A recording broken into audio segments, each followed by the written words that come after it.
Sir, ಈಗ hotel ಉದ್ಯಮ ಅಂದಾಗ ಈಗ ಈ ಆಂತರಿಕ ಸವಾಲುಗಳು ಬೇರೆ, ಈಗ ಪಕ್ಕದಲ್ಲಿ ಇನ್ನೊಂದು ಹೋಟೆಲ್ ಇರುತ್ತೆ, ತುಂಬಾ ಬರುತ್ತೆ ಮೇಡಮ್. ಬೇಕಾದಷ್ಟು. ಈಗ ಬೆಂಗಳೂರಿನಂಥ ನಗರ ಅಂದಾಗ ಇದಲ್ದಿದ್ರೆ ಮತ್ತೊಂದು ಅನ್ನೋ ಭಾವನೆ ಸಹಜವಾಗಿರೋದ್ರಿಂದ ಜನಕ್ಕೆ ಆ ಕಾಂಪಿಟೇಷನ್ ಹೆಂಗಿರುತ್ತೆ ಅಂತ. ಮೇಡಮ್, ಇವಾಗ ನಮ್ಮ ಪಕ್ಕದಲ್ಲೇ ಒಂದು ಹೋಟ್ಲು ಬಂದ್ರೆ ಖಂಡಿತ ನಮ್ಗೆ ಅದು ಕಾಂಪಿಟೇಷನ್ ಅನ್ಕೊಳೋದಿಲ್ಲ ನಾವು. ಕಾರಣ ಇವತ್ತು ಅವ್ರು ಹೋಟ್ಲು ಮಾಡ್ಬೇಕಂದ್ರೆ ಅವರು ಆ ರೇಟೇ ಇಡಬೇಕು, ಅಥವಾ ಆ ಒಂದು ಆ ವ್ಯಯ ಖರ್ಚು ಲೆಕ್ಕ ಹಾಕಿನೇ ಇಡಬೇಕಾಗತ್ತೆ ಅವರು. ಯಾರು ನಮ್ಗೆ ಬಿಗ್ಗೆಸ್ಟ್ ಚಾಲೆಂಜ್ ಇರೋದೇನಂದ್ರೆ ಫುಟ್ಪಾತ್ ವ್ಯಾಪಾರಿಗಳು ತುಂಬಾ ಚಾಲೆಂಜಸ್ ಇದೆ ಮೇಡಮ್.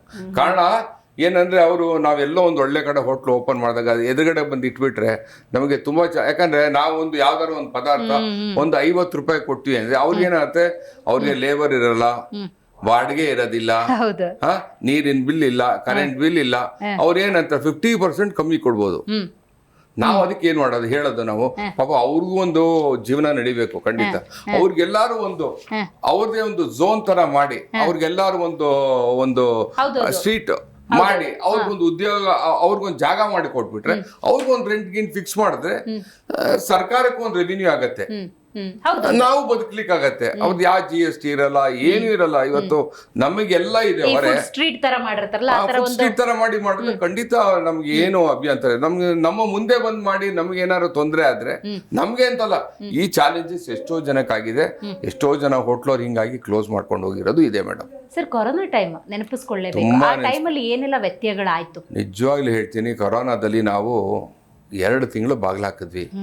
ಅದನ್ನ ನೆನ್ಸ್ಕೊಂಡ್ರೆ ಇವತ್ತಿಗೂ ನಮ್ಗೆ ಅಷ್ಟು ಭಯ ಆಗತ್ತೆ. ತಿರ್ಗಾ 0 ಇಂದ ಶುರು ಮಾಡಿದ್ವಿ ನಾವು. ಹೌದಾ? 0 ಇಂದ ನಮ್ಮ ಹತ್ರ ಇದ್ದಿದ್ದ ಸ್ಟಾಫ್ ಎಲ್ಲ ಹೋಗಿ ಬರೀ ಒಂದು 5 ಜನ ಇದ್ದಿದ್ರು.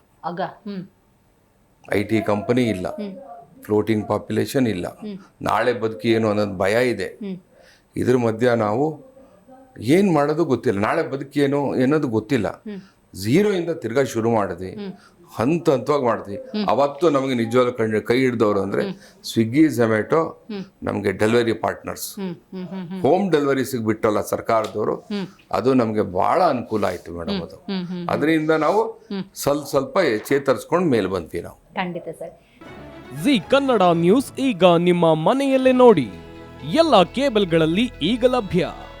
ಸನ್ Direct 292, Jio TV 1334, U digital 162, city cable 51, GTPL 17, Abhishek cables 821, rock line telecommunication 51, Shri Basaveshwara number 60, Vinayaka digital number 53, in digital number 896ರಲ್ಲಿ. ನಿಮ್ಮಿಸ್ತದ ಜಿ ಕನ್ನಡ ನ್ಯೂಸ್ ನೋಡಿ ಆನಂದಿಸಿ.